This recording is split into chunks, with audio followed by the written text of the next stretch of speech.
अच्छा, तो देखो हम लोग जो अभी शुरू कर रहे हैं ना, इसका जब ना कि जो हम लोग जो ये शुरू कर रहे हैं नया, इसका हम लोग नाम दे रहे हैं ना फिजिक्स वर्कशॉप।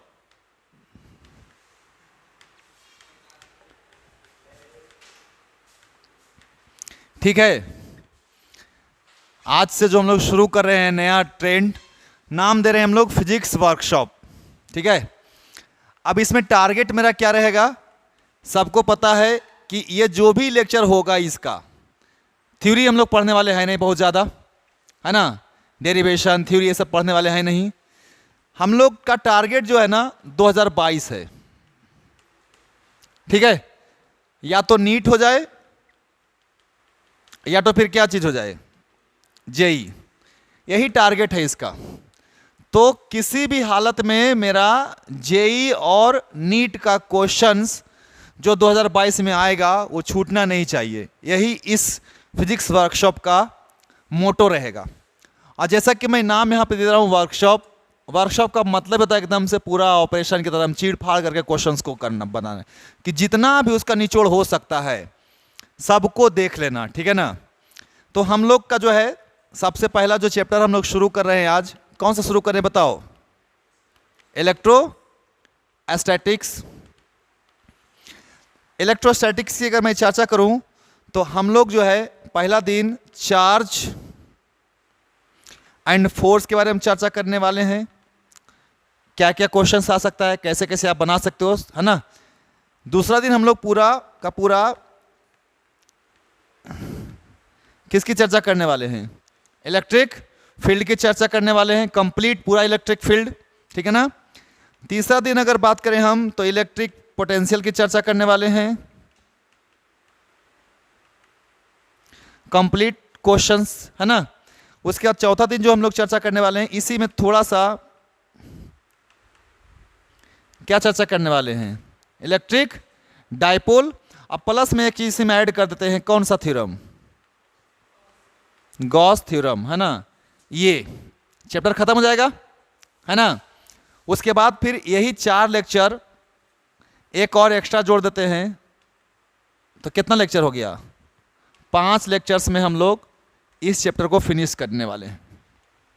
ठीक है, तो चलो हम लोग शुरू करते हैं। ओके, तो ध्यान ये रखना है कि आप लोग को आज से अभी से जो भी हम लोग पढ़ेंगे, जितना पढ़ लिए हैं उसके बाद ढूंढ ढूंढ के इस टाइप का क्वेश्चंस बना जाना है, जितना भी आपको आप बना सकते हो। आप ये फाइनली डिपेंड करेगा म्यूचुअल अंडरस्टैंडिंग, मतलब कि म्यूचुअल वर्क होना चाहिए। ऐसा नहीं कि टीचर मेहनत करे और बच्चा मेहनत ही ना करे, तो टीचर कितना भी मेहनत कर लेगा आउटपुट नहीं आने वाला है। फाइनली भाई आपको भी रिस्क लेना पड़ेगा, है ना। अगर आप भी रिस्क लेते हो तभी मैं भी रिस्क ले सकता हूँ। ओके, तो चलो शुरुआत करते हैं।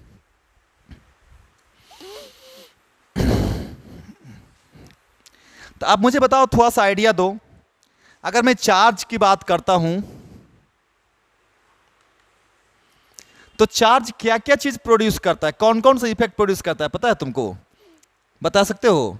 चार्ज जनरली 2 ही तरह का इफेक्ट प्रोड्यूस करेगा, एक इलेक्ट्रिक फील्ड प्रोड्यूस कर सकता है और दूसरा क्या प्रोड्यूस कर सकता है, मैग्नेटिक फील्ड प्रोड्यूस कर सकता है।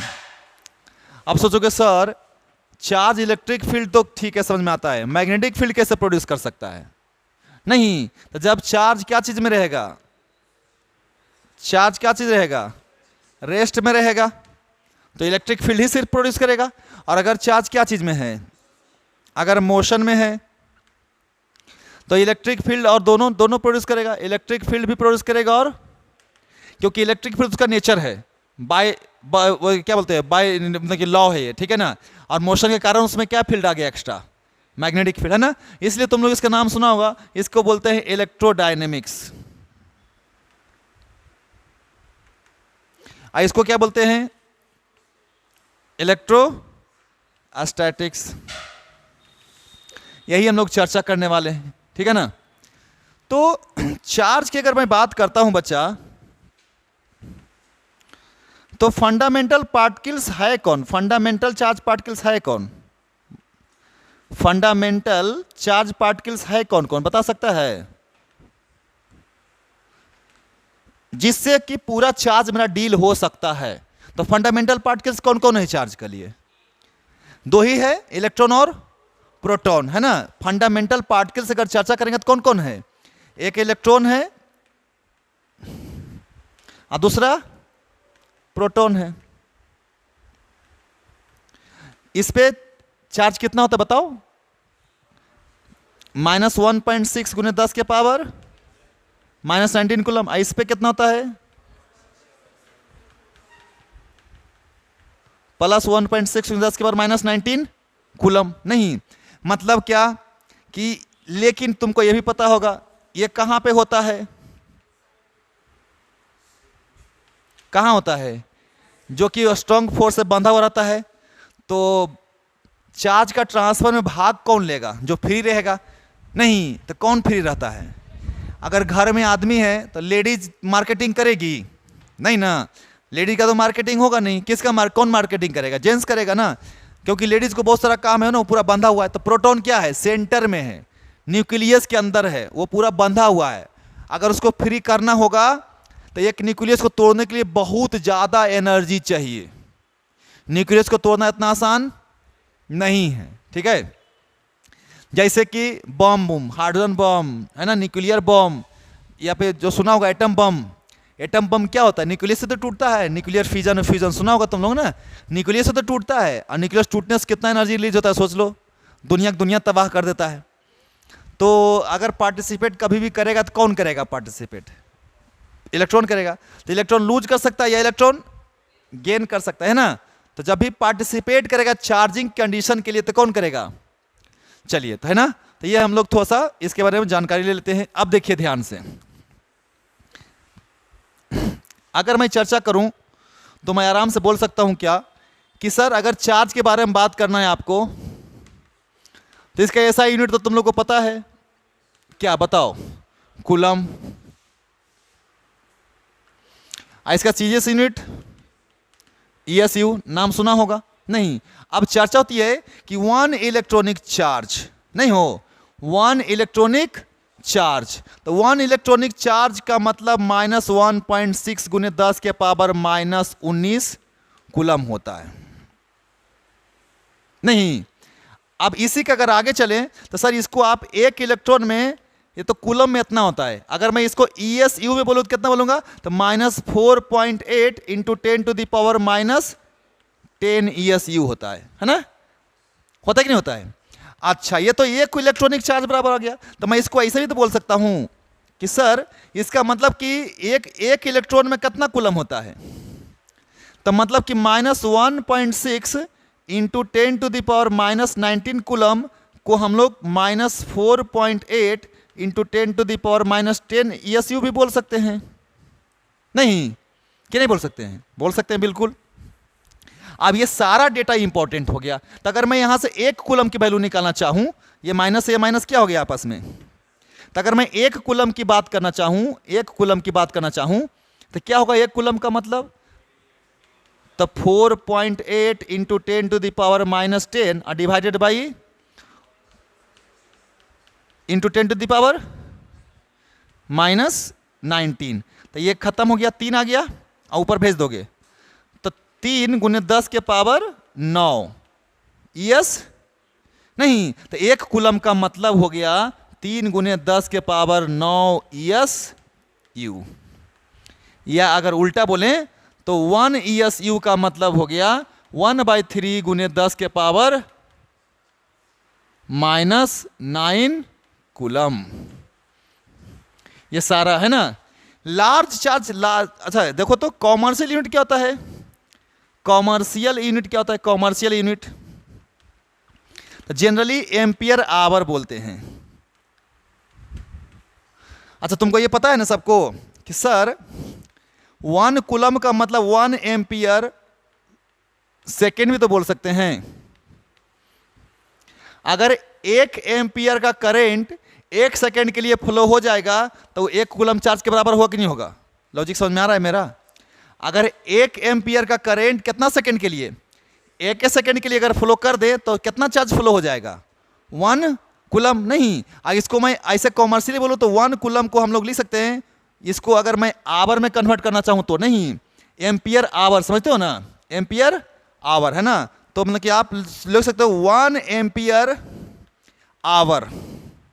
तो कैसे लिखेंगे, 1 एम्पियर रहने दो, अब गुने में 3600 क्या चीज सेकेंड, तो इस 3600 को बाहर कर दो, अब कितना बचा, एम्पियर सेकेंड बचा कि नहीं बचा, नहीं, तो इसको क्या बोलते हैं, एम्पियर सेकेंड को क्या बोलते हैं, कूलम बोलते हैं। तो कितना आ गया 3600 कूलम आ गया ना, कितना के बराबर, तो 1 एम्पियर आवर अगर मैं चर्चा करूं तो कितना होता है बताइए, 3600 कूलम होता है ना। सबसे बड़ा यूनिट क्या है चार्ज का, कॉमर्शियल लार्ज यूनिट क्या है बता सकता है कोई, चार्ज का कॉमर्शियली, तो फराडे। फराडे में पता नहीं क्या होता है, वन बताओ, 96,500 क्या कूलम, ये सबसे बड़ा यूनिट है किसका, चार्ज का। और सबसे छोटा यूनिट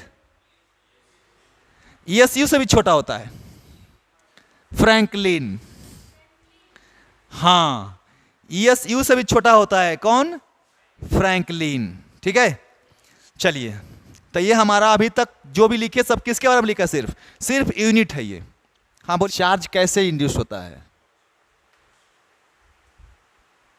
क्योंकि देखिए चार्ज को आप बना सकते हैं क्या, नहीं ना, ऐसा बोले कि देखो कुछ लाए, कुछ जादू टोना किए चार्ज बन गया, या कोई सब्सटेंस को लाए कुछ रिएक्शन हुआ चार्ज बन गया, ऐसा है क्या। चार्ज हमेशा क्या हो सकता है, इंड्यूस हो सकता है, नहीं, यानी चार्ज ऑलरेडी है, आप किसी से निकाल सकते हो, किसी में दे सकते हो, यही ना कर सकते हो। तो देखो, तो चार्ज का जो इंड्यूस होता है कितना तरीका है, कितना मेथड से बताओ, 3 मेथड से। कौन कौन सा, पहला मेथड क्या है, फ्रिक्शन, दूसरा मेथड क्या है, इंडक्शन, और तीसरा मेथड क्या है, कंडक्शन है। तीसरा मेथड क्या है, कंडक्शन है, ठीक है ना। अब सोचने वाली बात यह है कि अगर मैं फ्रिक्शन की बात करूं तो फ्रिक्शन में लॉजिक क्या है,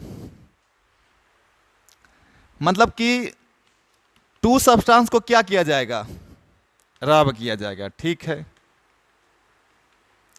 तो कैसा नेचर का चार्ज होगा, इक्वल होगा और अपोजिट नेचर का होगा कि नहीं होगा। तो इससे कैसे प्रोड्यूस होगा, ये इंपॉर्टेंट चीज क्या क्या है, equal and opposite charge induced होगा, यानी एगो पे प्लस आएगा जितना उतने दूसरे के पे क्या आएगा, माइनस आएगा, है ना। तो देखो, एगो सब्सटेंस आया, एगो सब्सटेंस आया, दोनों को रगड़ दिए, ये क्या बन गया, पॉजिटिव, ये क्या बन गया, कैसे हुआ होगा ऐसा, क्या हुआ होगा, ये निगेटिव क्यों बना होगा, उस पे इलेक्ट्रॉन गया होगा, कहां से गया होगा, यानी कि इससे इलेक्ट्रॉन इसमें गया होगा, नहीं, इलेक्ट्रॉन का क्या हुआ, ट्रांसफर हुआ, क्या हुआ, ट्रांसफर हुआ।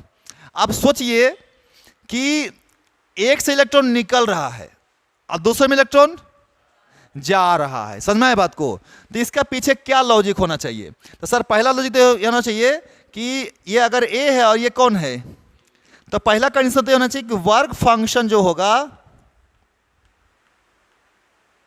समझते हो वर्क फंक्शन ना, फाई को बोलते हैं वर्क फंक्शन, सुना है नाम। तो फाई जो होगा वर्क फंक्शन ए का जो होगा कम होगा कि ज्यादा होगा, बोलो, वर्क फंक्शन किसका कम होगा किसका ज्यादा होगा, ए का कम होगा, बी का क्यों, वर्क फंक्शन क्या होता है, मिनिमम एनर्जी रिक्वायर्ड, नहीं टू इजेक्ट इलेक्ट्रॉन, नहीं, मिनिमम कितना एनर्जी दे दें कि इलेक्ट्रॉन क्या हो जाए वहां से निकल जाए, समझ में है बात। तो देखिए हमारे पास 2 सब्सटेंस है, दोनों को रगड़े, हीट जनरेट हुआ कि नहीं हुआ, हुआ ना हीट जनरेट, तो हीट मिला दोनों को, दोनों गर्म हो गया। अब एगो पे हीट एनर्जी गया, दूसरे का पे भी हीट एनर्जी गया, जिसका वर्क फंक्शन कम था उसका इलेक्ट्रॉन क्या हो जाएगा, निकल जाएगा, जिसका वर्क फंक्शन ज्यादा था वो नहीं निकलेगा क्योंकि उसको और एनर्जी चाहिए, क्या चीज करने के लिए, निकालने के लिए। समझ में आ रहा है बात? तो जिसका वर्क फंक्शन कम है उससे इलेक्ट्रॉन जल्दी निकल जाएगा, तो कौन सी बन जाएगा, वो पॉजिटिव बन जाएगा। और जिस पे इलेक्ट्रॉन, जिसका वर्क फंक्शन ज्यादा है उसका इलेक्ट्रॉन निकलेगा, जल्दी नहीं निकलेगा। दूसरा चीज, एक और नाम सुना होगा, इलेक्ट्रॉन एफिनिटी, सुना है नाम केमिस्ट्री में, है ना? तो पहला तो ये हो गया। दूसरा क्या बोला मैंने? Electron affinity. एफिनिटी का मतलब होता है अफेक्शन। एफिनिटी का मतलब अफेक्शन, है ना? हाँ, चाह। तो जिसका इलेक्ट्रॉन का चाह ज्यादा है, समझ में आ रहा है बात? जिसकी इलेक्ट्रॉन की चाह, तो जल्दी लूज करेगा नहीं ना, वो क्या करके रखेगा? हाँ। और जिसकी इलेक्ट्रॉन की चाह कम है वो क्या करेगा? बोलेगा जाओ। तो बताइए किसकी चाह ज्यादा है? निगेटिव वाले का। इसका चाह क्या है? कम है, तभी तो पॉजिटिव बन गया ना। ये इलेक्ट्रॉन को क्या कर दिया? ये लूज कर दिया। तो बताइए इलेक्ट्रॉन एफिनिटी में क्या होगा कि जिसका इलेक्ट्रॉन एफिनिटी, पॉजिटिव का इलेक्ट्रॉन एफिनिटी क्या होगा? Positively charged, have less electron affinity.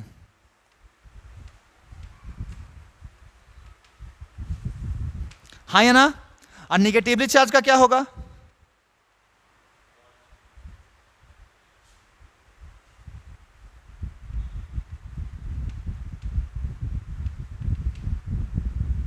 Large electron affinity होगा। होगा कि नहीं होगा? क्योंकि जिसकी इलेक्ट्रॉन एफिनिटी कम है वो लूज करने का चांसेस ज्यादा है। जिसकी इलेक्ट्रॉन एफिनिटी, इलेक्ट्रॉन के प्रति लगाव ज्यादा है, वो जल्दी लूज नहीं करेगा। अब यहां पे एक और चीज समझना है, क्या फ्रिक्शन में ही चल रहा है अभी, है ना? क्या भाई? तो चार्ज सर हमेशा किसका होता है? किसी पार्टिकल का होता है। बिना पार्टिकल का चार्ज हो सकता है क्या? नहीं ना। और जब भी पार्टिकल होगा तो एक चीज और होगा। क्या होगा बताओ मेरे को?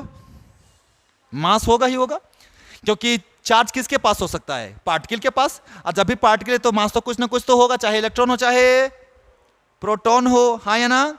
तो देखिए ध्यान से, ये इलेक्ट्रॉन लिया और इलेक्ट्रॉन लूज किया है। तो लूज किया तो पॉजिटिव बन गया, तो उसके पास नंबर ऑफ पार्टिकल घट गया कि बढ़ गया? घट गया ना। तो इसका मास क्या हो जाएगा? लेस की हाई, और इसका हाई ना। तो देखिए तो ध्यान से, तो पॉजिटिव चार्ज पार्टिकल जो है, पॉजिटिव चार्ज ऑब्जेक्ट है, इसका मास क्या हो जाएगा? रिड्यूस्ड मास। और निगेटिव चार्ज पार्टिकल का, निगेटिव चार्ज सब्सटेंस का क्या हो जाएगा? इंक्रीज हो जाएगा मास। ऐसे लिखते हो मास इंक्रीज्ड।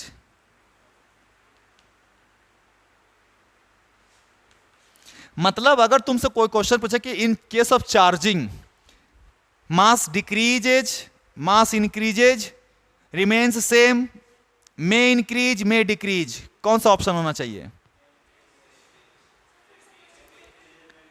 May increase. और हमने ऐसा नहीं बोला कि पॉजिटिव चार्ज निगेटिव, मैंने बोला क्या? इन चार्जिंग प्रोसेस। अब मैंने ये बोला कि कौन सा चार्ज चार्जिंग हो रहा है, तो पॉजिटिव भी चार्ज हो सकता है। और तो इन चार्जिंग प्रोसेस मास क्या होता है? इंक्रीज भी कर सकता है, और जिस पे पॉजिटिव जाएगा उसका मास घट जाएगा, जिस पे निगेटिव जाएगा उसका मास बढ़ जाएगा। ठीक है ना? इतना ही प्रॉपर्टीज याद रखना है। कौन सा मेथड का? इसे ज्यादा याद रखने की जरूरत नहीं है फ्रिक्शन के बारे में। Friction is enough. ठीक है? क्लियर? कोई दिक्कत नहीं ना? दूसरा है इंडक्शन। इसमें दिमाग ज्यादा लगाना नहीं है। इंडक्शन में क्या होता है बच्चा? सबसे पहला चीज तो ये सर कि नो फिजिकल कांटेक्ट।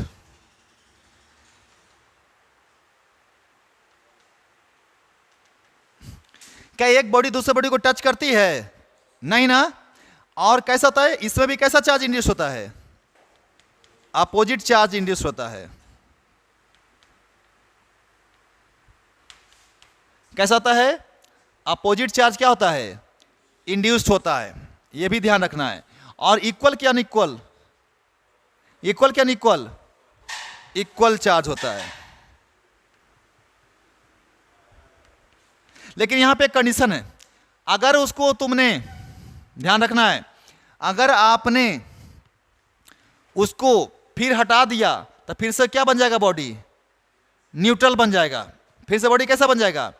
अगर एक इसमें डेफिनेशन वाइज क्या लिखेंगे कि जब एक चार्ज पार्टिकल को किसी दूसरे बॉडी के पास ले जाया जाता है तो उस दूसरे वाले बॉडी में अलग नेचर का चार्ज इंड्यूस्ड हो जाता, यही ना पढ़ाए थे। अब फिर से जैसा ही चार्ज पार्टिकल को हटा देंगे तो फिर से वो जैसा न्यूट्रल था वैसा ही हो जाएगा। लेकिन इसका अगर हम उसको अर्थ कर दें, क्या कर दें, अर्थ कर दें, तो उसका चार्ज फिर क्या हो जाएगा, गायब हो जाएगा। अब फिर जिसको अर्थ करेंगे वो वाला चार्ज कहां चला जाएगा? अच्छा, ये चीज तो क्लियर कर चुके ना। अर्थिंग में क्या होता है, चार्ज लेता है ही, सिर्फ देता भी है ना, उसके अपोजिट देता भी तो है ना, जैसे कि पता है ना सब।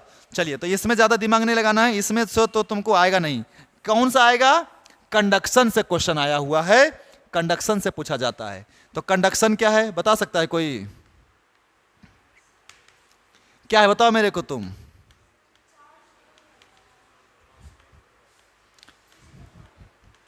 फिजिकल कांटेक्ट होता है कि नहीं होता है बताओ? अरे फिजिकल कांटेक्ट होता है ना, आए? और कैसा? इक्वल अपोजिट चार्ज के same night nature of charge, same.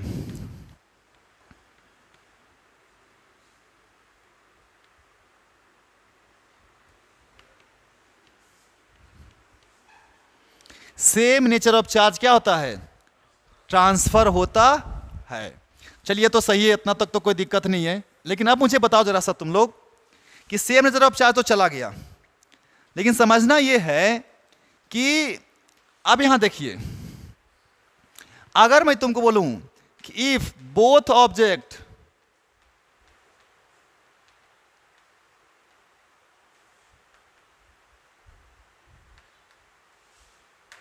अगर दोनों ऑब्जेक्ट क्या रहे, आइडेंटिकल रहे, तब पता है चार्ज क्या होता है?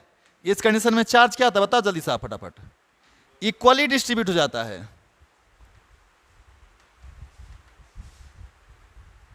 जैसे देख इधर ध्यान से,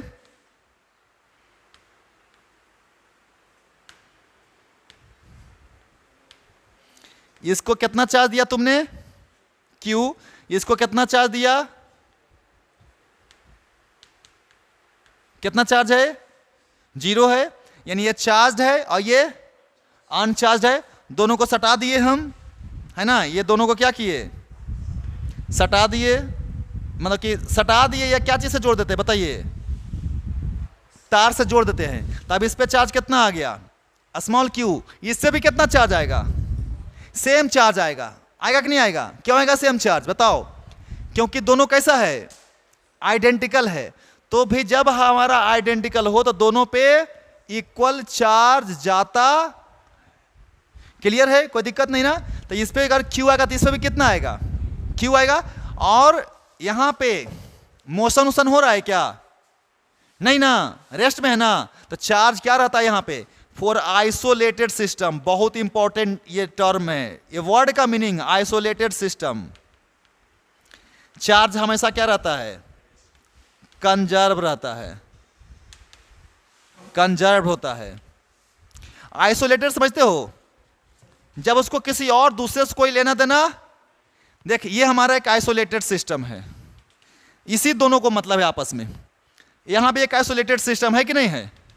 आपस में इसी दोनों को मतलब है। और कोई तीसरा इसमें कोई एजेंट, किसी और तरह का कोई चीज हो रहा है क्या? कि कोई मूव कर रहा है, कोई एक्सेलरेटेड है, कोई नॉन यूनिफॉर्म है, ऐसा कुछ है क्या? नहीं ना।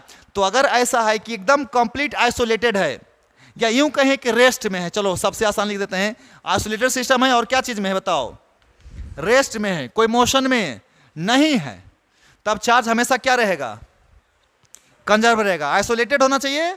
आइसोलेटेड का मतलब उसको अगल बगल दुनियादारी से कोई मतलब नहीं होना चाहिए, दिमाग भरिए सदा के लिए।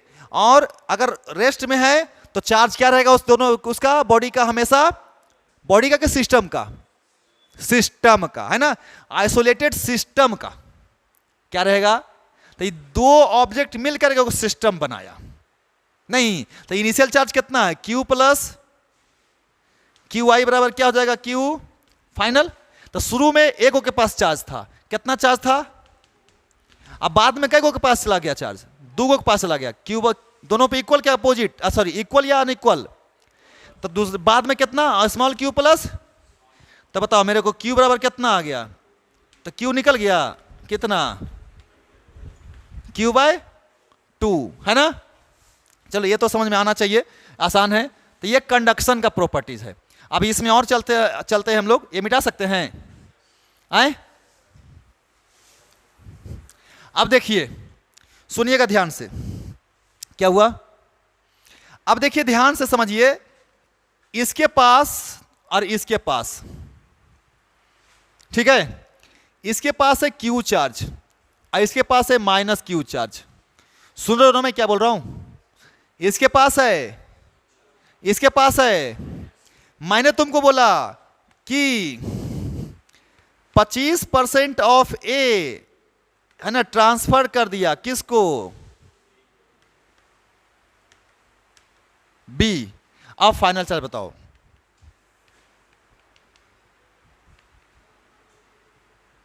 अब तुमसे पूछा कि देन फाइंड फाइनल चार्ज, तो क्या हो जाएगा बताओ मेरे को। तो देखो यहां पे कोई कंडक्शन नहीं हो रहा है, कि हो रहा है, नहीं हो रहा है ना, तो क्या किया जा रहा है, कंडक्शन तो हो ही रहा होगा लेकिन बोल नहीं रहा है वो, इसलिए नहीं बोल रहा है क्योंकि तुम लॉजिक लगाओ कि इसका 25% के पास जाएगा कहां से, क्या तरीका है भेजने का। ऐसा तो नहीं इलेक्ट्रॉन चार्ज निकाले और इसको दे दिया, ऐसा तो हो नहीं सकता ना।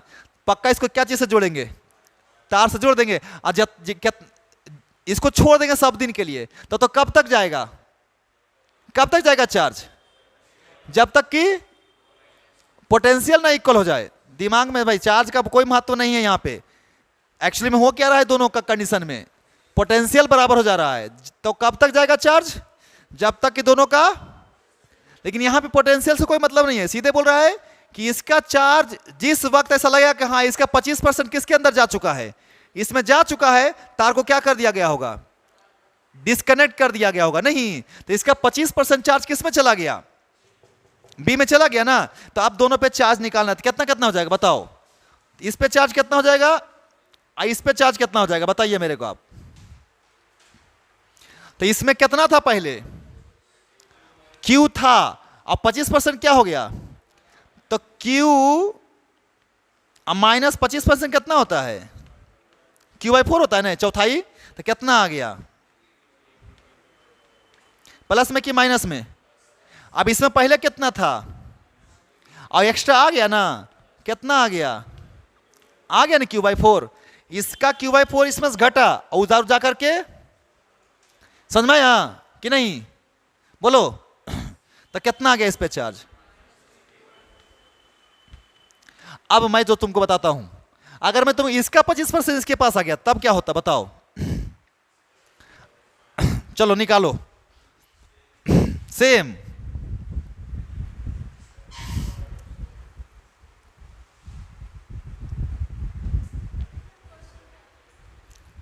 आए।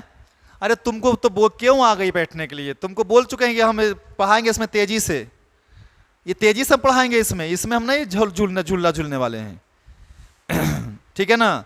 इसमें कुछ नहीं, हम सब कुछ पढ़ाया हुआ है, इसमें उतने हम चीज पढ़ाएंगे जिससे क्वेश्चन बनने वाला है, क्वेश्चन आ रहा है, बात खत्म। समझ में आया लॉजिक कि नहीं। तो उस पे चार्ज कितना हो गया, इस पे है ना माइनस क्यू प्लस Q/4, नहीं तो सुनिएगा ध्यान से, इसी को एक और प्रॉपर्टीज बोलते हैं, इस एडिटिव्स इन नेचर। चार्ज क्या होता है यहाँ पे, चार्ज के बारे में सुने होंगे, चार्ज इज क्या होता है, एडिटिव्स इन नेचर होता है, यानी कि चार्ज को आप एलजेब्रा की तरह प्लस माइनस ऐड कर सकते, प्लस माइनस सब्सट्रैक्ट कर सकते हैं। क्लियर, कोई दिक्कत नहीं ना। अब देखिए यहां पर मैं बोल रहा था फॉर डिसिमिलर बॉडी, बता सकते हो कोई, अगर डिसिमिलर बॉडी है यानी कि सिमिलर टाइप का नहीं है, सेम नेचर का नहीं है, जैसे इसका रेडियस में दूंगा R1 और इसका रेडियस कितना दिया R2, अब इस पे चार्ज कितना है क्यू, इस पे कितना चार्ज है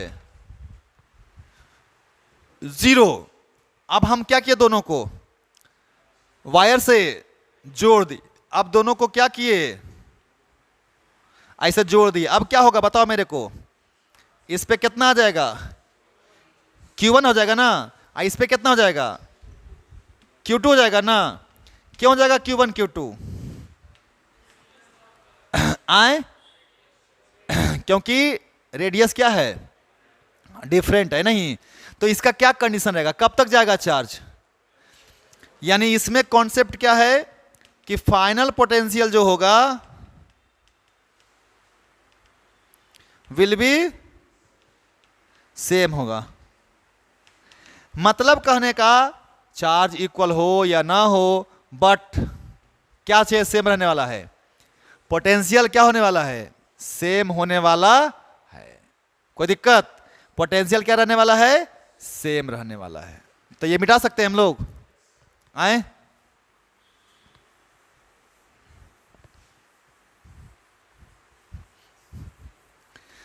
तो मतलब कहने का कि सर Q प्लस 0 जो होगा वो किसके बराबर होगा, Q1 प्लस Q2, नहीं होगा कि नहीं होगा, कोई दिक्कत इसमें नहीं ना। तो ये तो आराम से हम सर Q बराबर, तो Q बराबर आ गया कितना Q1 प्लस Q2।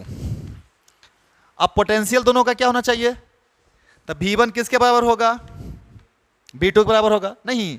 अब V1 पोटेंशियल तो हम लोग पढ़े हैं, हम लोग कि नहीं पढ़े हैं, स्फीयर है अगर जो, तो पोटेंशियल क्या होता है KQ बटे R, R स्क्वायर KQ बटे, तो इसका पोटेंशियल कितना लिखेगा K इंटू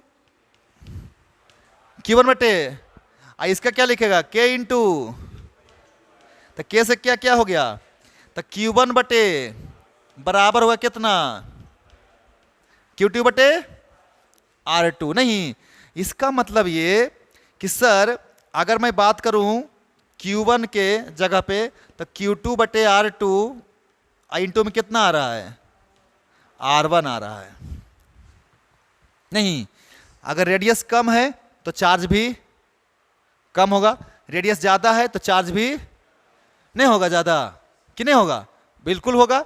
अब यहाँ से आप चाहें तो यहाँ पे क्या कर सकते हैं, Q1 के जगह पर रख सकते हैं, तो रख दीजिए। तो बताइए तो मेरे को, यहाँ से रख दीजिए, तो Q की जगह पर कितना आ जाएगा, Q1 की जगह पर क्या लिखिएगा आप लोग Q2 बटे R1 R2, अब प्लस में कितना कुछ कॉमन आया, Q2 कॉमन आ गया नहीं। तो बताओ मेरे को क्या आ गया यहाँ से, अब बटे में इधर में Q, अब इधर इसको भेज दे तो Q2 निकल गया।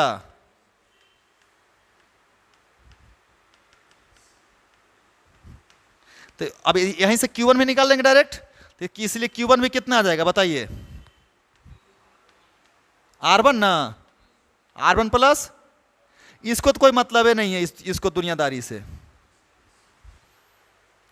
Q दोनों के लिए सेम, R1 प्लस R2 दोनों के लिए, तो सीधे सीधे किसके प्रोपोर्शनल, तो Q किसके प्रोपोर्शनल, तो जिसका जितना बड़ा रेडियस होगा उसके ऊपर उतना ज्यादा चार्ज जाएगा। तो सिंपल सा बोल सकते हैं कि सर Q1 बटे Q2 जो होगा, यहां से मैं लिखता हूं Q1 बटे Q2 जो होगा सर, Q1 बटे Q2 जो होगा सर, वो सीधे सीधे कितना हो जाएगा R1 बटे, मतलब जिस तरह से रेडियस का रेशियो रहेगा सर उसी तरह से क्या हो जाएगा चार्ज का। मतलब अगर इसका रेडियस R1 है, इसका R है, इसका 2R है, तो इस पे अगर Q है तो इस पे 2Q हो जाएगा, बोलो हाँ या ना। तो इसमें स्मॉल Q, इसमें यहां हो जाता स्मॉल Q, इसमें हो जाता कैपिटल Q, 2 स्मॉल Q।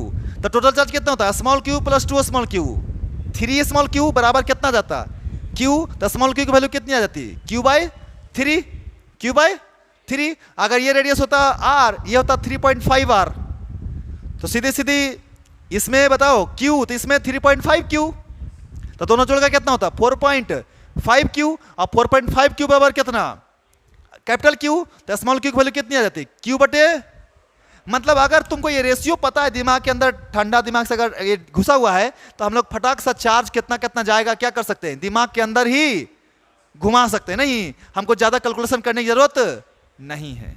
कोई दिक्कत बोलो? नहीं ना? चलिए बहुत अच्छी बात है। तब मिटावे आए है ना। एक और चीज हम लोग को पढ़ लेंगे, चार्ज का क्वांटाइजेशन, नहीं चार्ज क्वांटाइजेशन ऑफ चार्ज बोलते हैं इसको, क्वांटाइजेशन ऑफ चार्ज। तो बता सकते हो Q बराबर क्या फॉर्मूला पढ़े हो?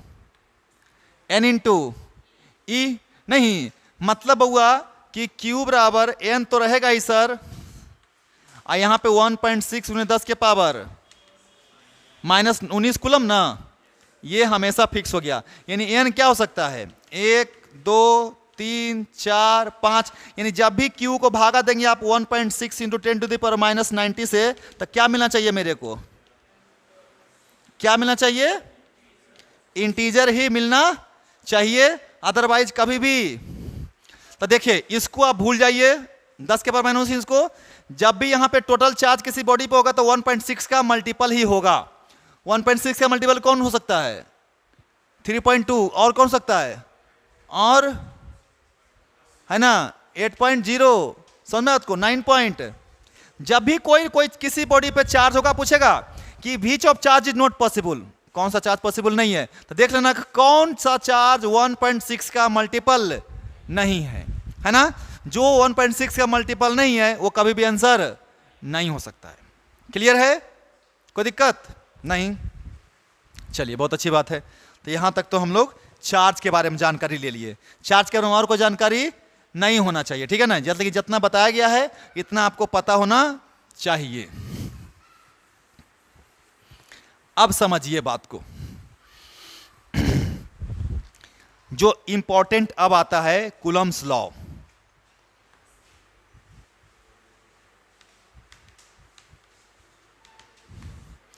तो पता तो है ये है तुम लोगों को, इसका बारे में जानकारी ज्यादा लेना है। क्या होता है? 2 पॉइंट चार्ज कैसा है? फोर्स किसके किसके वजह से?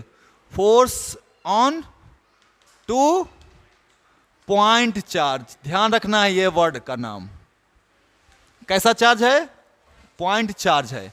और डिस्टेंस बिटवीन चार्ज जो होना चाहिए ना, distance between charge not less then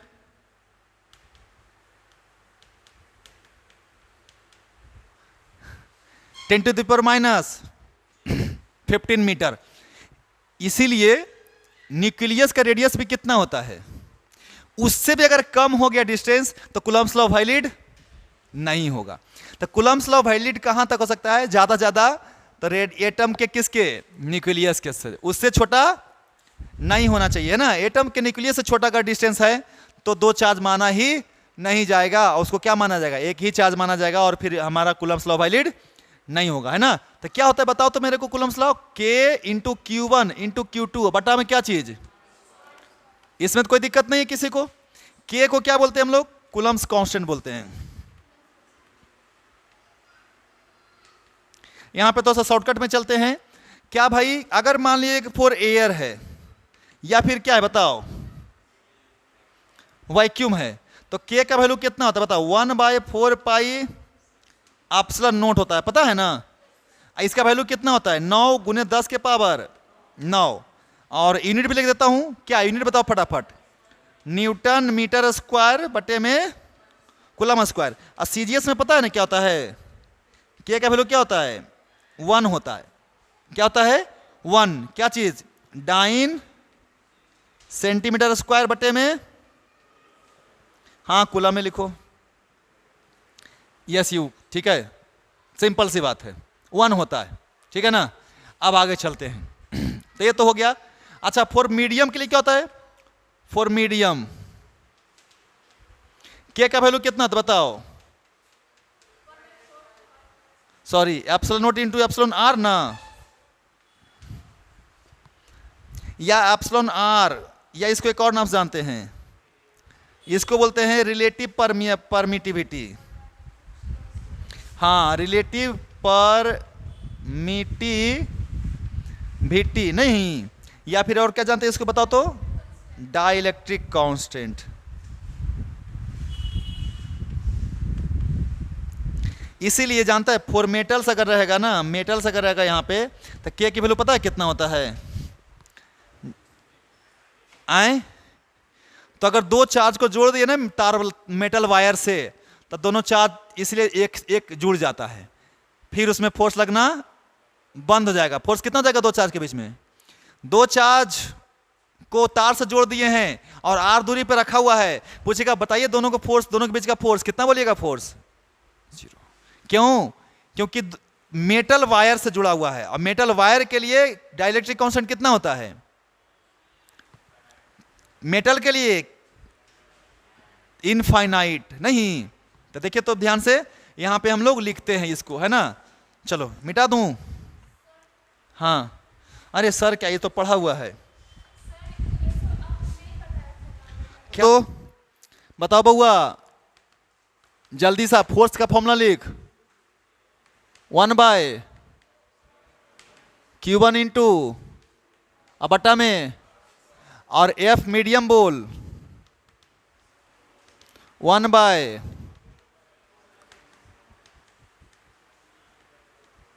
सही लिखा हूं ना?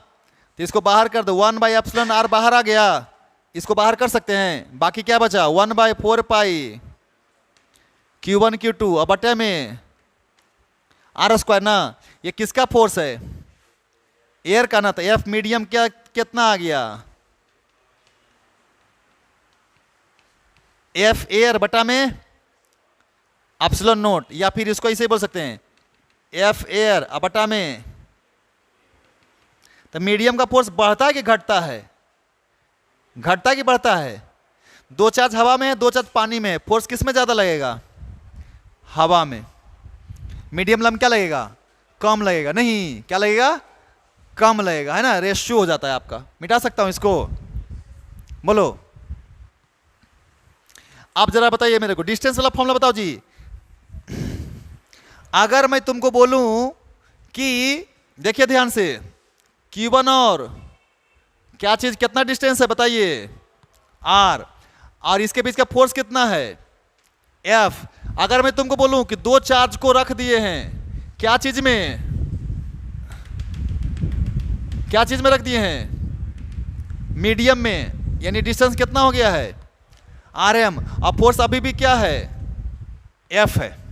फोर्स में कोई चेंज, सुन रहे बात को हम क्या बोल रहे हैं? यहां पे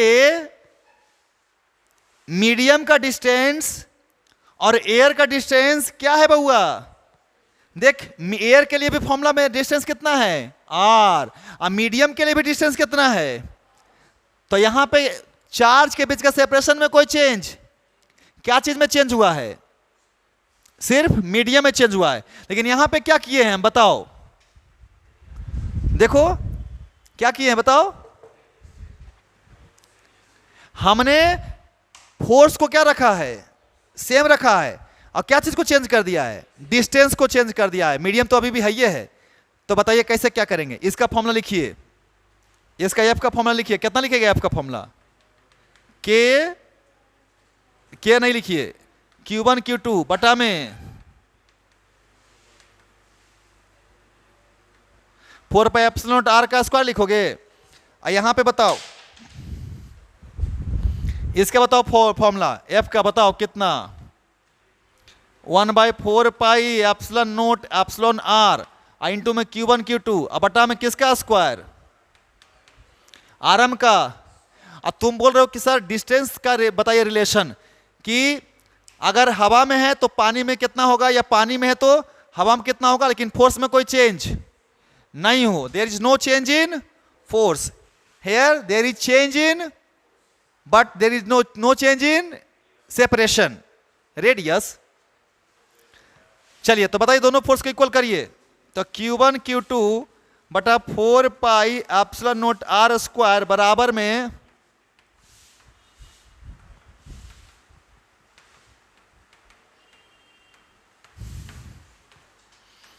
क्या आया हो? इसको इधर लिखो, RM का स्क्वायर और इंटू में एप्सिलॉन R बराबर कितना का स्क्वायर? R का स्क्वायर नहीं, तो ये R को लिख, तो R बराबर कितना आ गया? √√/2 आर एम का स्क्वायर आई इंटू में एप्सिलॉन आर, तो आर बराबर कितना आ गया बताओ, root under epsilon r i into में। तो एयर का डिस्टेंस किसके बराबर होगा, r m into root under, या फिर आर एम कितना हो जाएगा, तो कौन सा सेपरेशन ज्यादा होना चाहिए, फोर्स दोनों में सेम है तो किसका सेपरेशन ज्यादा होना चाहिए, एयर का कि मीडियम का, मीडियम का, एयर का ना जी, मीडियम में फोर्स कम हो जाता है ना जी, लेकिन फोर्स उतना ही है, तो पक्का एयर में दूर दूर होगा ज्यादा तब ना, नहीं समझ में आया। अगर दोनों का सेम डिस्टेंस होता तो किसका फोर्स कम होता, इसका फोर्स क्या होता, लेकिन ये फोर्स दोनों क्या है, तो सेम फोर्स लगी, तो इसको ज्यादा दूर रखना पड़ेगा ना हवा में, हवा में ज्यादा दूर रखोगे तभी तो मीडियम के बराबर आएगा फोर्स कि नहीं। तो कभी भी एयर का डिस्टेंस हमेशा मीडियम के डिस्टेंस से क्या होता है, ज्यादा होता है, कब, जब दोनों पे क्या लगे, सेम फोर्स लगे। समझ में आया बात को, सेम फोर्स लगे। क्लियर है, कोई दिक्कत, कोई दिक्कत नहीं। अब यहां पे समझना है, क्लियर है तो समझना है ध्यान से। देखो इधर, यहां पे मैं मिटाता हूं, जैसे देखो, अगर मैं तुमको बोलूं कि इफ आर क्या रहे, सेम रहे, ये तो पहले से कांस्टेंट है, तो एफ किसके प्रोपोर्शनल है, Q1 और Q2 के, और अगर Q1 Q2 सेम रहे तो एफ किसके प्रोपोर्शनल है, 1/r² के। जैसे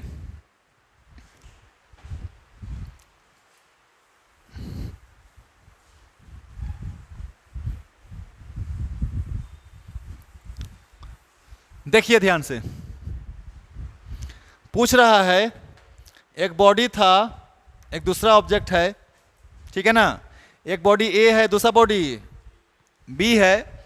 सुनना ध्यान से, इस पे चार्ज दिया है Q, इस पे दिया है कितना, -Q, इसका 25% इसको दे दिया। न्यू फोर्स कितना लगेगा दोनों में, new force between them, distance अभी भी सेम है। दो बॉडी था, कितना डिस्टेंस पे रखा हुआ है, आर पे कुछ फोर्स लग रहा था, एफ, कितना फोर्स लग रहा था, एफ। अब क्या किए हम बताओ, एगो का चार्ज 25% किसको दे दिए, बी को दे दिए। अब नया फोर्स तुमसे पूछ रहा है कि नया फोर्स कितना लगेगा, तो कितना हो गया बताओ, तो देखिए, तो बताइए इनिशियल फोर्स बताइए, इनिशियल फोर्स बताइए, एफ बराबर कितना, के क्यू इंटू बटा में r²। न्यू फोर्स बताइए, के में कोई चेंज, आर में कोई चेंज, मीडियम में कोई चेंज, अभी भी वही दोनों बॉडी है, अभी भी हवा में ही रखा हुआ है, लेकिन क्या दोनों पे चार्ज वही रहेगा, बदल गया होगा चार्ज, कितना हो गया चार्ज पहला का पे और दूसर का पे,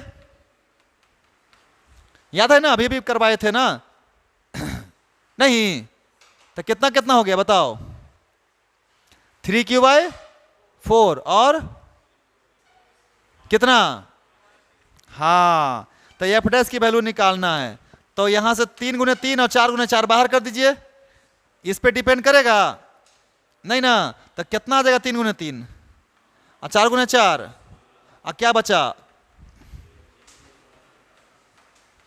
यही ना, ये तो एयर वाला फोर्स है ना, है, तो कितना आ जाएगा एफ डैश के बाहर जगह पर, यानी कि रेशियो पूछता तो कितना गुना हो गया, 9/16 गुना। फोर्स घट गया कि बढ़ गया, घट गया ना, फोर्स क्या हो चुका है, घट गया है। समझ में आया, कोई दिक्कत नहीं ना। चलो एक और क्वेश्चन देते हैं,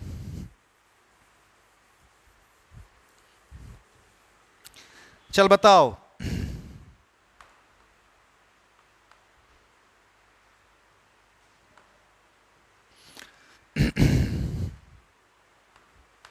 ये आर है, ठीक है, और इस पे चार्ज दिए हैं -2Q। एक और बॉडी है, इसका रेडियस जो है ना कितना है, r/2 है, और इस पे चार्ज दिए हैं प्लस q। दोनों को क्या किया, तार से जोड़ दिए, और दोनों के सेंटर का बीच का गैप दिया हुआ है d। न्यू फोर्स बताइए।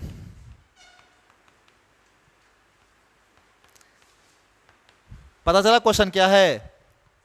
आए, क्वेश्चन क्या है बताओ, फटाफट बोलो जल्दी फटाफट। दो बॉडी था, एक का रेडियस कितना था r, दूसरा का r/2। इसका चार्ज कितना है टोटल, इसका टोटल चार्ज प्लस 2q, ठीक है ना। अब क्या किया, दोनों को हम कंडक्टिंग वायर से जोड़ दिए, और दोनों के बीच का सेपरेशन कितना है, तो जब जोड़ दिए तब नया फोर्स कितना होगा दोनों के बीच में, ठीक है। जोड़ दिए पहले, फिर हटा दिए, जोड़ के फिर हटा दिए, कब तक चार्ज जाएगा, जब तक पोटेंशियल नहीं, पोटेंशियल सेम हो गया तो दोनों पे चार्ज वही रहेगा, बदल गया होगा चार्ज, बदल गया ना, तो नया वाला फोर्स कितना होगा बताओ फटाफट।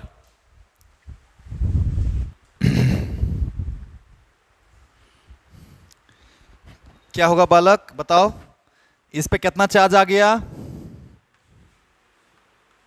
r था ना, कितना आ गया q1, इस पे कितना आ गया,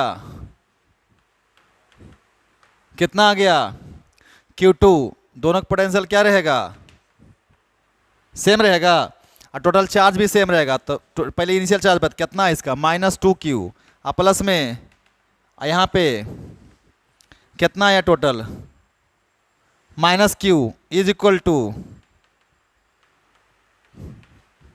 -q आया ना, बोलो बोलो, इज इक्वल टू कितना, q1 plus q2। Very good. अब दोनों का पोटेंशियल क्या होना चाहिए, इक्वल होना चाहिए। लगाओ फॉर्मूला जो बताए थे, क्या k/q1 बटे, इधर में k/q2 बटे r/2, इधर भेज देगा। या तो डायरेक्ट तो तुमको सिखाए किए हैं, q1 बराबर कितना, q1 बराबर कितना 2q2। सही लिखा हूं गलत लिखा हूं, सही लिखा हूं ना, वेरी गुड। तो q1 की जगह क्या लिखेगा, इधर में क्या आया, अब समझ में आएगा तुम लोगों को, -q बटा कितना 3, किसका वैल्यू आया, q2 का। तो q2 का तो आ गया, इसलिए q1 कितना हो गया, माइनस ऑफ, हाँ, तो दोनों पे कैसा चार्ज गया, निगेटिव चार्ज गया। समझा बात को कि नहीं। तो दोनों का पोटेंशियल क्या हो गया, माइनस की प्लस, दोनों का पोटेंशियल क्या हो गया, माइनस हो गया। एकदम दिमाग को दुरुस्त रखो, ये नहीं कि दोनों का इक्वल दिखा बस बना दिए, तो गड़बड़ाइए जाएगा मामला। ये माइनस और ये पोटेंशियल कैसा क्वांटिटी है, स्केलर, प्लस माइनस इसका होता है कि नहीं होता है, पता पहचान होता है ना। तभी तो ग्रेविटेशन में पढ़ाए थे तुम लोग को कि सबसे मैक्सिमम कहां पे होता है, ग्रेविटेशनल पोटेंशियल सबसे मैक्सिमम कहां पे होता है, इनफाइनाइट पे, 0। क्योंकि ग्रेविटेशनल पोटेंशियल हमेशा क्या होता है, माइनस में होता है, पता है ना। ग्रेविटेशनल पोटेंशियल हमेशा क्या होता है, निगेटिव, माइनस के क्यूब -gm/r। तो इसलिए सबसे मैक्सिमम कहां पे होता है, तो ग्राफ देखिए माइनस से शुरू हुआ था, ग्राफ कहां शुरू हुआ था, माइनस से शुरू हुआ था, ठीक है ना। जबकि इलेक्ट्रोस्टैटिक्स में सबसे मिनिमम कहां पे होता है, 0, इन्फिनिटी होता है ना मिनिमम। तो ध्यान रखना है, पॉजिटिव नेगेटिव मैटर करता है पोटेंशियल के केस में, हाँ बिल्कुल मैटर करता है, ठीक है। तो अब मेरे बताओ, दोनों पे चार्ज कैसा आया, नेगेटिव, तो दोनों को फाइनल पोटेंशियल क्या हो गया, माइनस में आ गया। अगर चाहो तो कॉमन पोटेंशियल निकाल सकते हो कि नहीं, पूछता तब फोर्स निकाल सकता नया वाला। चल नया फोर्स बताओ कितना है, एफ का वैल्यू बोल, के सही है, q1 की जगह पर q/3 रहने तो ना, माइनस फोर्स का रेशियो निकालना है, फोर्स में प्लस माइनस नहीं। और दूसरा में बटा में कितना, r², 2/9 ना हो,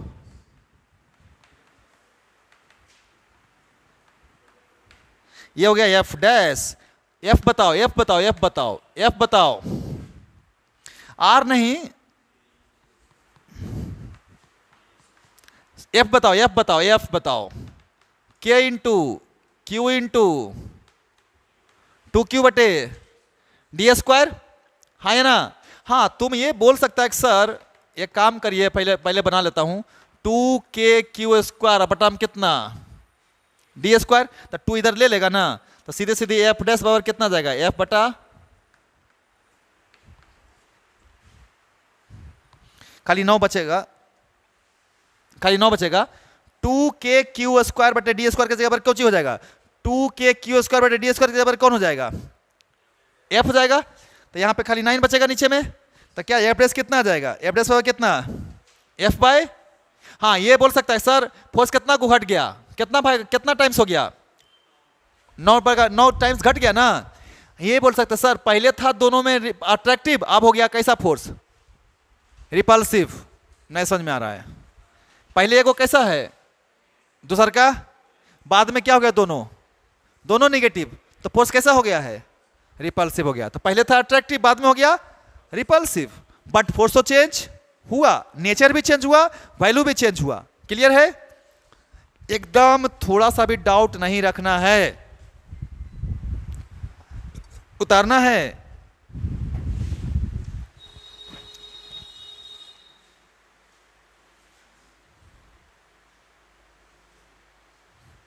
है ना, एक बॉल है,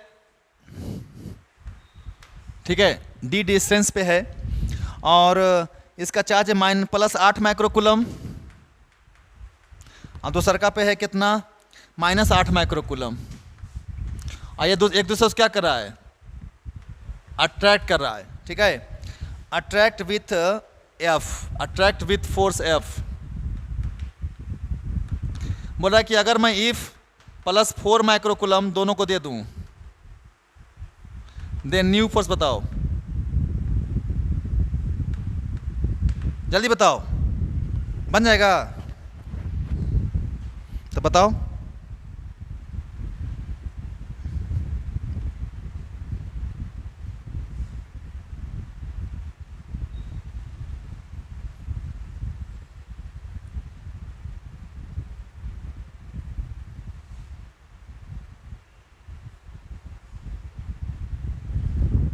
जल्दी बताइए, आए दोनों को, हाँ दोनों को फिर एक क्वेश्चन लिखो, एक ऑब्जेक्ट है +4q, दूसरा ऑब्जेक्ट है -2q, डिस्टेंस कितना है बताओ, r। क्या किए हम, both brings together and then kept at old distance, find new force. दो गो चार्ज का बॉल है, एक पे +4q, दूसरा पे माइनस, दोनों क्या किए पहले देखो इधर, दोनों क्या कैसे सटा दिया, फिर दोनों को जहां था वहीं रख दिए, नया का चार्ज, नया का फोर्स बताओ। समझ में क्वेश्चन क्या किए, एक पे +4q, एक पे -4q, दोनों को क्या किए पहले टच किए आपस में, और फिर जहां था वहीं रख दिए। जल्दी इसका आंसर आ गया, नया वाला चार्ज कितना हो गया इस पे बताओ तो, 12 ना, इस पे -4 ना, -4 ना हो गया, क्योंकि प्लस चार्ज इस पे भी दिए, प्लस चार्ज इस पे भी दिए। तो अब फोर्स कितना हो गया, एफ आर डिस्टेंस, एफ बराबर कितना, एफ डैश बराबर कितना, के रहने दो, और सीधे सीधे 12 चौक 48 × 10⁻⁻12 बटा में आर का। बाकी हमको सब सेम है, खाली नंबर से मतलब है। पहले का नंबर कितना है, एफ का वैल्यू कितना है, यहाँ पे एफ निकालेंगे तो कितना आएगा, जल्दी बताओ, एफ निकालो जल्दी सा दोनों का। तो -8 + 8 64, के × 64 × 10⁻⁻12 बटा में r²। देखो ये 64 है, तो 64 के बटा r² × 10⁻⁻12। एफ डैश कितना आया, 48 के बटे r² × 10⁻⁻12। तो रेशियो निकाल सकते हो ना, कितना के रेशियो, एफ बटा एफ डैश निकाल लेते हैं। तो 64 अब भागा कितना 48, तो बताइए मेरे को, 8 × 64, 8 × 6 4 × 2 = 8, 3 × 2 = इतना आ जाएगा दोनों का रेशियो, नया वाला फोर्स नहीं। अब इसका बनाया, इसका 2 बॉल था, r डिस्टेंस पे रखल है, दोनों को टच कर दिए, फिर वहीं जहां था वहीं रखल वहीं रख दिए, एज इट इज रख दिए। तो फोर्स बताओ, तो पहले फोर्स बताओ, पहले का फोर्स बताओ, ओल्ड वाला, न्यू ओल्ड फोर्स बताओ, ओल्ड एफ बताओ कितना, के रहने दे, और 4 दूनी 8 क्यू स्क्वायर बटा में कितना, न्यू फोर्स बताओ, के रहने दे। अच्छा दोनों को टच कर दिया ना, तो क्या हो जाएगा, टोटल चार्ज क्या हो जाएगा, 4Q माइनस 2Q, कितना आ जाएगा 2Q, और 2Q तो टोटल नहीं हो गया, तो दोनों पे आधा दे जाएगा ना, तो इस पे कितना जाएगा, ओके, कितना कितना जाएगा इस पे, R ही रह जाएगा। तो देखो फाइनली ये इनिशियल में था, ये Q इनिशियल है और ये Q, तो फाइनल चार्ज कितना है टोटल 2Q, और दोनों आइडेंटिकल बॉल है तो दोनों पे इक्वल चार्ज आएगा, तो इस पे कितना गया Q, इस पे भी कितना गया, अभी अट्रैक्ट कर रहा है, अब क्या करेगा, दोनों रिपेल करेगा, तो कितना से KQ स्क्वायर बटा में R स्क्वायर, नहीं एप्रेस में आ गया, तो कितना बताओ, तो पहले कितना था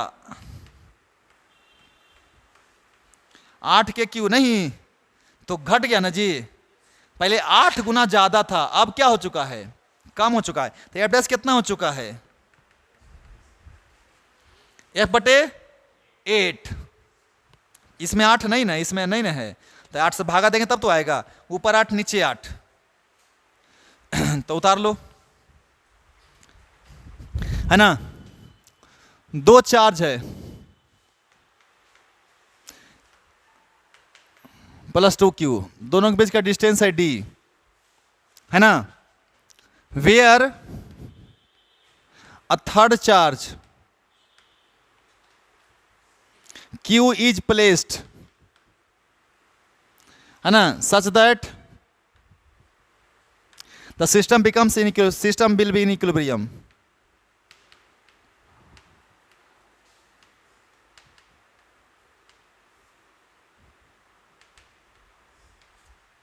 सिस्टम क्या चीज में हो, इक्विलिब्रियम में हो। चलिए देखते हैं कहां पे जीरो होने की संभावना है, इधर इधर इधर, कहां पे होने की संभावना है, अगर यहीं पे रखते हैं, अंदर में देखो रखते हैं, कहीं रख दिए Q, तो देखो इधर, देखो इधर, देखो इधर, ये क्या करने वाला है इसको, और ये क्या करने वाला है इसको, तो दोनों फोर्स किधर लगने वाला है, इसी डायरेक्शन में, नहीं समझ में आया। अगर इसके बीच में कहीं भी रख दो, तो ये क्या करने वाला है इसको, अट्रैक्ट इधर खींचेगा, और ये क्या करेगा इसको, तो ये भी इधर खींचेगा, कभी जीरो, कभी भी जीरो नहीं होगा ना, क्यों नहीं होगा जीरो, क्यों, क्योंकि दोनों का फोर्स का डायरेक्शन क्या है, जीरो होने के लिए, इक्विलिब्रियम में होने के लिए फोर्स क्या होना चाहिए, नेट फोर्स क्या होना चाहिए, एफ नेट क्या होना चाहिए, जीरो, तो F1 क्या होना चाहिए, इक्वल एंड अपोजिट होना चाहिए, नहीं कॉन्सेप्ट यही है ना, इक्वल एंड अपोजिट होना चाहिए। अगर दो फोर्स का सिस्टम है और अगर सिस्टम इक्विलिब्रियम में है, तो दोनों फोर्स जरूरी है कि इक्वल हो और दोनों का डायरेक्शन क्या हो, अपोजिट हो। तो ये तो कहानी खत्म हो गया, यहाँ तो होगा नहीं। अब बताओ कहाँ रखें, इधर रख के देखते हैं, यहाँ पे ये क्या करेगा, इसको अट्रैक्ट करेगा, और वो क्या करेगा इसको, सही है, हो सकता है यहाँ पे भी रखते हैं प्लस Q को, ये क्या करेगा, इसको रिपेल करेगा, और ये क्या करेगा माइनस वाला, इसको हो सकता है जीरो। तो इतना तो कंफर्म हो गया कि जब भी होगा तो कहाँ होगा, बाहर में होगा, नहीं हो अंदर में कभी पॉसिबल। चलो कहीं से डिस्टेंस कहाँ से ले लें, बताओ कौन सा केस है, ए या वो, कोई भी केस, एक कोई केस ले लो, चलो यही ले लो। तो कितना डिस्टेंस यहाँ से मान लो, x है ना, तो इसका फोर्स इसका निकाल दे, जल्दी बोल फटाफट, इसका फोर्स निकालो, k इंटू 4Q इंटू में बटा में, डायरेक्ट इसका लिखूं, मुझे पता है कि दोनों फोर्स क्या होने वाला है, इक्वल, और तो वो तो चेक कर ही लिए पहले ही, नहीं तो डायरेक्ट वैल्यू चेक कर, तो इतना बराबर कितना, जल्दी बताओ, ये इस पे उसका निकालो, k इंटू Q इंटू में, और नीचे में d प्लस एक्स का। चलो यहां पे क्या करेगा तू लोग, यहां पे गया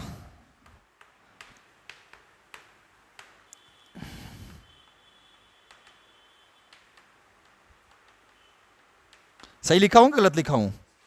इसको उधर भेजो।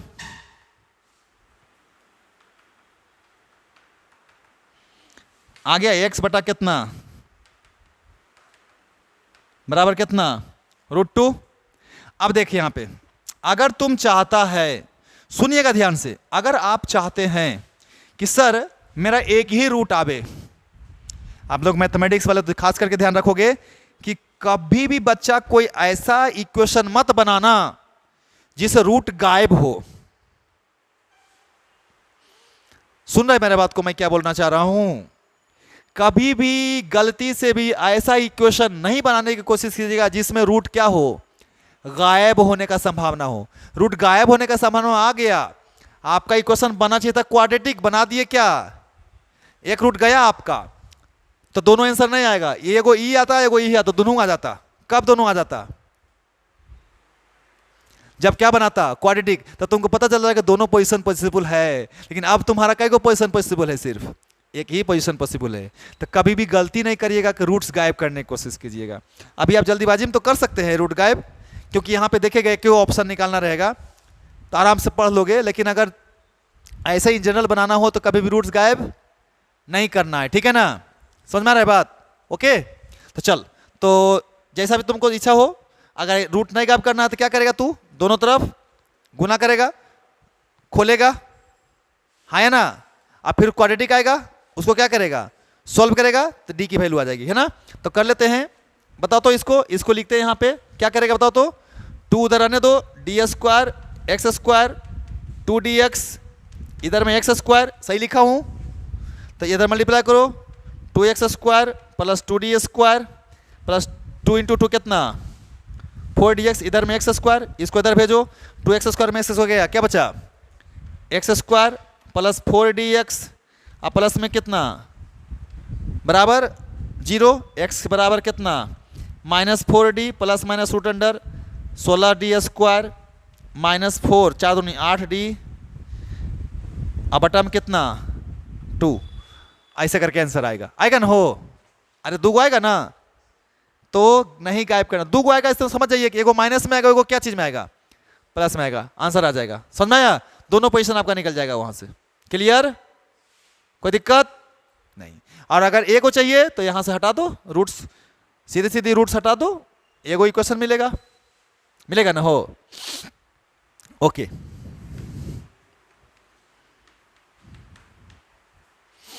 चलिए, आपसे पूछ रहा है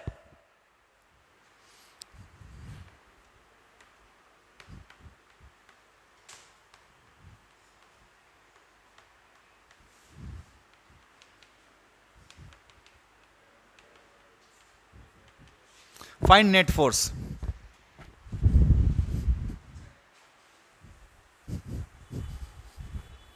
जल्दी बोलो, नेट फोर्स निकालना है।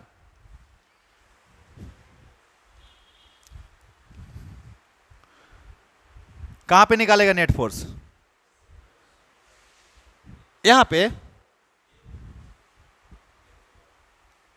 हमने लिखा ही नहीं कहां पे निकालना है,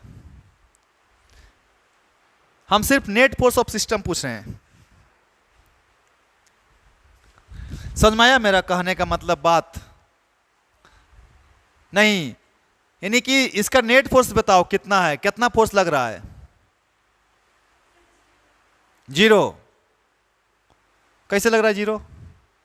समझिए बात को, मतलब कि फोर्स कौन लगाने वाला, फोर्स के लिए कौन रिस्पॉन्सिबल है? चार्ज। तो एक चार्ज दूसरे पे लगाएगा, तो देखो ये इस पे लगेगा, ये इस पे लगाएगा, या फिर ये इस पे लगाएगा और ये इस पे लगाएगा, है ना? तो किसी एक कॉर्नर पे लग रहा होगा ना नेट फोर्स, चाहे इस कॉर्नर पे लग रहा होगा, चाहे इस कॉर्नर पे लग रहा हो, चाहे तीनों कॉर्नर पे सेम लग रहा होगा। अगर इसको तुम पकड़ लिया तो इस पे फोर्स कौन कौन लगाएगा? ई लगाएगा और ई लगाएगा। अगर इसको पकड़ लिया तो इस पे कौन लगाएगा? ई लगाएगा और ई लगाएगा। अगर इसको पकड़ लिया तो इस पे कौन लगाएगा? ये लगाएगा और ये लगाएगा। नहीं, तो तीनों पे क्या लगेगा? सेम लगेगा ना। तो देखो ये आर, ये भी आर, ये भी आर, या ए ले लो साइड, तो ए को कोई कॉर्नर पकड़ लीजिए, ए बी सी ले लीजिए, है ना? कॉर्नर सी को ले लीजिए, तो कॉर्नर सी को पकड़ लिया आप। अब बताइए हमको फटाफट, नेट फोर्स बताए, तो ये क्या करेगा, इसको रिपेल करेगा, और ये भी क्या करेगा इसको, तो ये 60, ये भी कितना, ये एफ, ये भी कितना, एफ, दोनों के बीच का एंगल कितना डिग्री, तो एफ नेट कितना आ जाएगा बताओ फटाफट।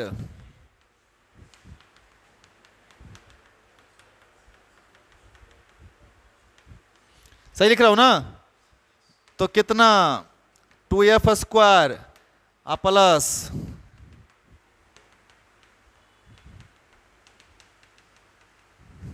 कितना आया एफ रूट कॉस 60 का मतलब 1/2 होता है, कॉस 60 तो 1/2 गुने 2 खत्म ना, तो F square F square F square कितना बचा 3f स्क्वायर ना। चलिए तो बताइए एफ की वैल्यू कितना आ जाएगा, एफ तो यही तो आ रहा है सर, के क्यू स्क्वायर बटा हम कितना ए स्क्वायर, तो कितना आ गया बताइए मेरे को आप, के ए स्क्वायर बटा ए, के क्यू स्क्वायर बटा ए स्क्वायर इंटू में कितना। चलिए सिस्टम का नेट फोर्स निकल गया। कंफ्यूज मत हो जाना कि दिया ही नहीं है कौन सा पॉइंट पे निकालना है तो कैसे निकाले, कोई एगो कॉर्नर पे पकड़ेगा तो बतिया नहीं पड़ेगा, नहीं हो क्या अलग अलग पड़ेगा, बात सेम बात पड़ेगा। ओके अब BCC structure of NaCl, NaCl minus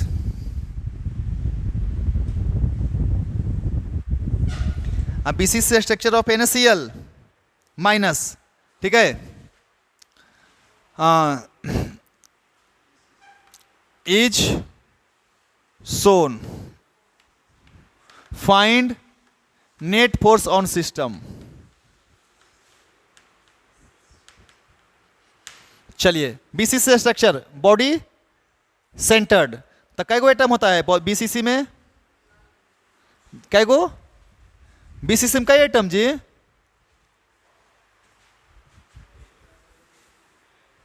एगो बॉडी में और बाकी 8 गो कॉर्नर में, बाप रे बाप 1/8 गुने 8, एक ही गुने कॉर्नर पे 1/8 भाग रहेगा जी, ऐसे करेगा आए तब तो कमाले कर देगा तुम।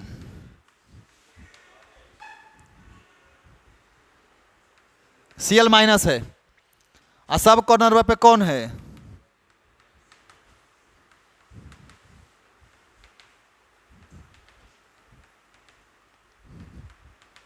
चल बउआ कै गो कॉर्नर होता है टोटल 8 गो ना, आए नेट फोर्स बताना है फटाफट बताओ।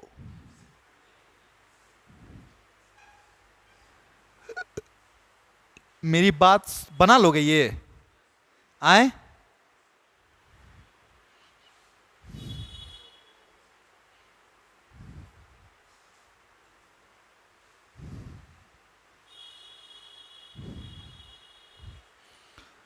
चलो पूछ लेते हैं जरा सा, बताओ मेरे को, तुम यहां पे दिख रहा है तुम लोग को ये कंप्लीट एटम है, ये कितना है 1/, तो इसका चार्ज तुमको देखना पड़ेगा, नहीं हो 1/8 है ना ये, तो यहाँ पे 1/8 एटम है, ठीक है ना, तो इसीलिए आपको ध्यान देना है क्वेश्चंस में, उतार लीजिए है ना, इसको बना के लाइएगा, जरा देखते हैं कितना आप लेके आते हैं,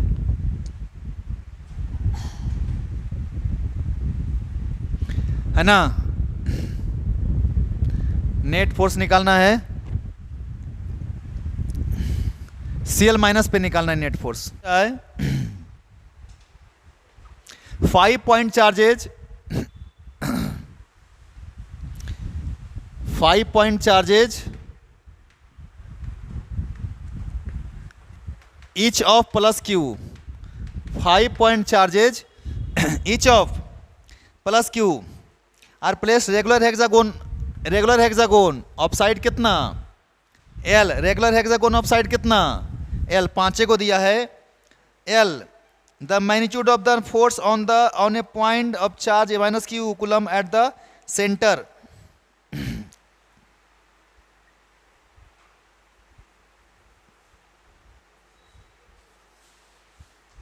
इतना the magnitude of force on a point charge of आएगो मैग्नेट, यहाँ पे सेंटर पे कितना चार्ज है, माइनस क्यू, तो नेट फोर्स ऑन सेंटर निकालना है, नेट फोर्स ऑन सेंटर निकालना है। बताओ जल्दी सा फटाफट, साइड एल है। ध्यान से देखो, गौर से देखो, छोबे पे नहीं रखल है चार्ज, कैगो पे रखल है, 5 गो वर्टाइसिस पे चार्ज रखल है। हेक्सागोन है जी, बन जाएगा।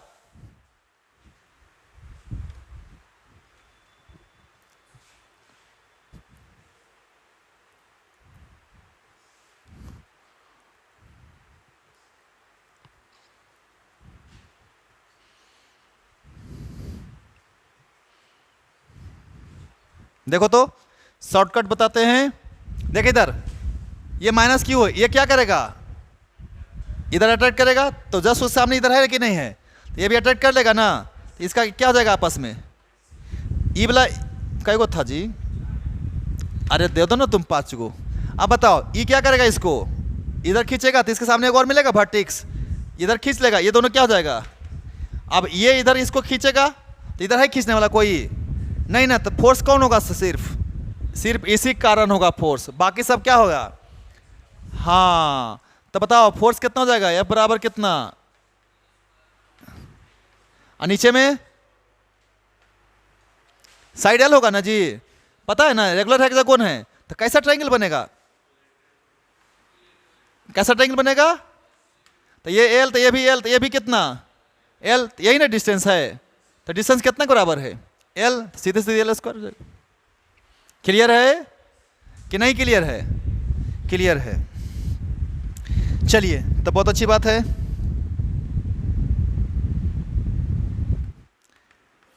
एक ब्लॉक है जिसका मास m है और चार्ज q है। ब्लॉक का मास कितना है m, चार्ज कितना है, ये जुड़ा हुआ है क्या चीज से, स्प्रिंग से। इस डायरेक्शन में इलेक्ट्रिक फील्ड है, ठीक है, लिखोगे है ना, electric field E, electric field E है ना, is in horizontal direction of A spring block system. Electric field E in horizontal direction is given for a spring block system. Electric field E in horizontal direction is given for a spring block system. Given for a spring block system.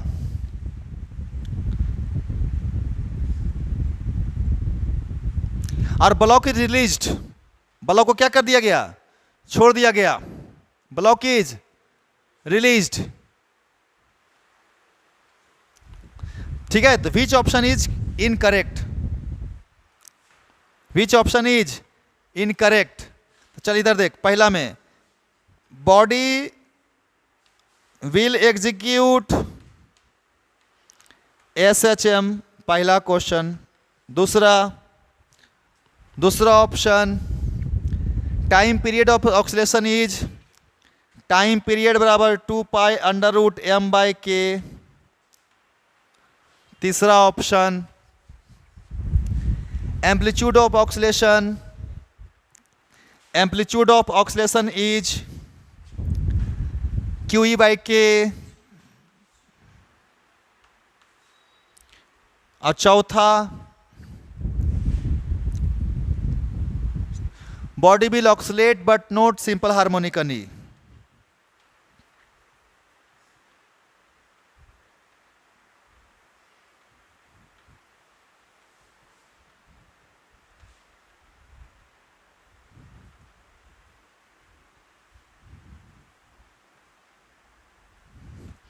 Body will oxalate but not simple harmonically. अब बताइए आए last, क्यों ऐसा सब नहीं करेगा, करेगा तो फिर पहला ऑप्शन सही होना चाहिए। हाँ, which of the following is incorrect. तो क्या होगा, क्यों करेगा SHM, क्योंकि इसको मिटा दूं मैं, स्प्रिंग इस पे फोर्स लगाएगा ना बॉडी पे, तो फोर्स ऑन बॉडी क्या हो जाएगा, फोर्स ऑन बॉडी कितना हो जाएगा, क्यू ई, है ना, और स्प्रिंग फोर्स कितना हो जाएगा,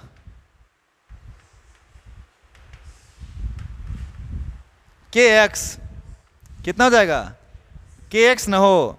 यही क्या करना चाहेगा, इसको यही क्या करना चाहेगा, खींचना चाहेगा, नहीं ऑक्सीलेट करवाना चाहेगा, नहीं, तो ये इधर हम भेज रहे हैं, ये इधर जा रहा है ना, तो भाई रीअश्योरिंग फोर्स हो गया। तो बताइए तो क्यू ई बराबर कितना हो जाएगा, के एक्स, तो एक्स बराबर कितना आ जाएगा, क्यू ई बाय, ये तो मैक्सिमम हो जाएगा डिस्प्लेसमेंट।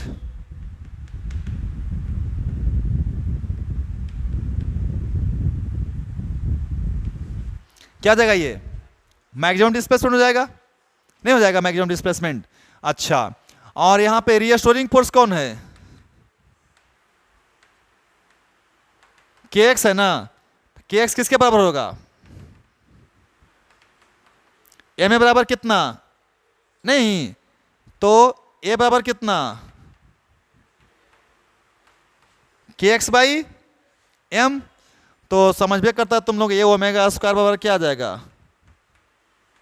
के बाई एम, नहीं आ जाएगा जी, हाँ है ना। चलिए, तो ये तो समझदार हो तुम लोग, इजी में समझ में आ जाएगा। एसएचएम पढ़ चुके हो आप लोग, कोई दिक्कत है नहीं एसएचएम में, क्या दिक्कत है।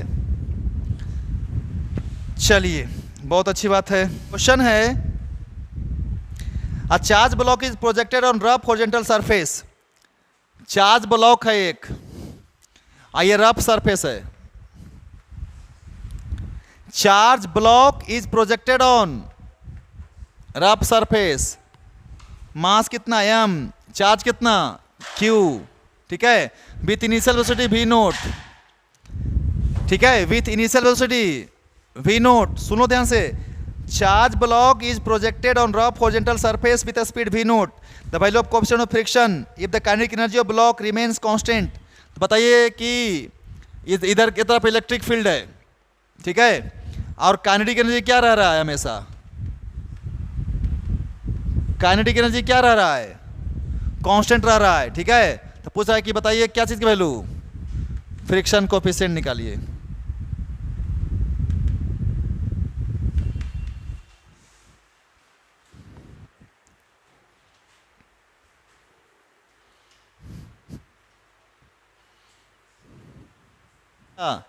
काइनेटिक एनर्जी क्या है इसका, मतलब क्या लॉजिक बोला सर, ये तो कांस्टेंट हो गया ना सर,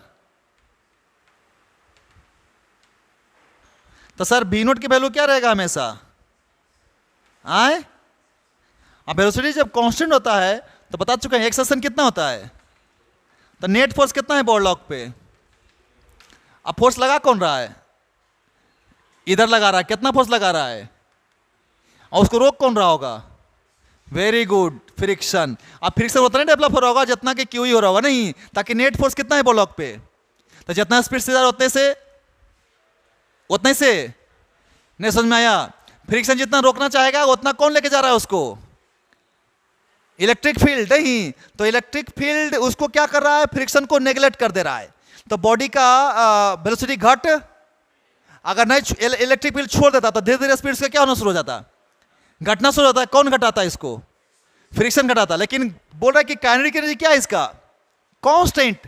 तो काइनेटिक एनर्जी जब कांस्टेंट तो भी का मान कांस्टेंट, भी बराबर कांस्टेंट कब होता है, जब ए का मान, तो बॉडी का नेट फोर्स कितना, जीरो, नेट फोर्स जीरो, मतलब फ्रिक्शन को कौन बैलेंस कर लिया, कौन बैलेंस कर लिया, हाँ, तो फ्रिक्शन फोर्स बराबर कौन सा, इलेक्ट्रिक फोर्स। तो बताओ फ्रिक्शन फोर्स का वैल्यू म्यू इंटू अब बराबर में क्यू ई, तो म्यू निकल गया, ना समझ में आया। लॉजिक ये है, ये जो लिखा है ना, ये वाला टर्म वहां से कॉन्सेप्ट है ये, के ई इज कांस्टेंट, मतलब काइनेटिक एनर्जी को सिर्फ और सिर्फ मतलब है भी से, मास को कोई मतलब उससे नहीं है। तो भैया मास तो चेंज हो नहीं रहा है। अब ऐसा तो नहीं है ना कि बहुत स्पीड से जा रहा है, इतना स्पीड जा रहा है कि लाइट का स्पीड, जब ना मास रेस्ट मास वाला कॉन्सेप्ट लगेगा, जब स्पीड क्या रहेगा, बहुत बहुत ज़्यादा रहेगा तब ना स्पीड में चेंज आएगा, इसमें तो मास में कोई चेंज आएगा नहीं, तो कौन सा बदले, तो भी का मान भी क्या रहना चाहिए, कांस्टेंट। अब भी कांस्टेंट कब होता है, जब ए का मान क्या होता है, ए का मान 0 का मतलब फोर्स का वैल्यू, तो फोर्स का वैल्यू तो इसमें तो एगो इलेक्ट्रिक फील्ड वाला फोर्स लग रहा है, एगो कौन सा फोर्स लग रहा है, फ्रिक्शन फोर्स, तो दोनों का वैल्यू क्या रहना चाहिए, अपोजिट एंड इक्वल। तो वहीं से तो कॉन्सेप्ट बन गया, क्वेश्चन खत्म। समझ में आया कि नहीं आया? चलिए, है ना, कुछ कुछ और टॉपिक रह गया है इसमें, क्वेश्चंस रह गया है, टॉपिक नहीं, तो कुछ क्वेश्चन हम दे देंगे आप लोगों को, 10-20 क्वेश्चंस बनाइएगा, है ना।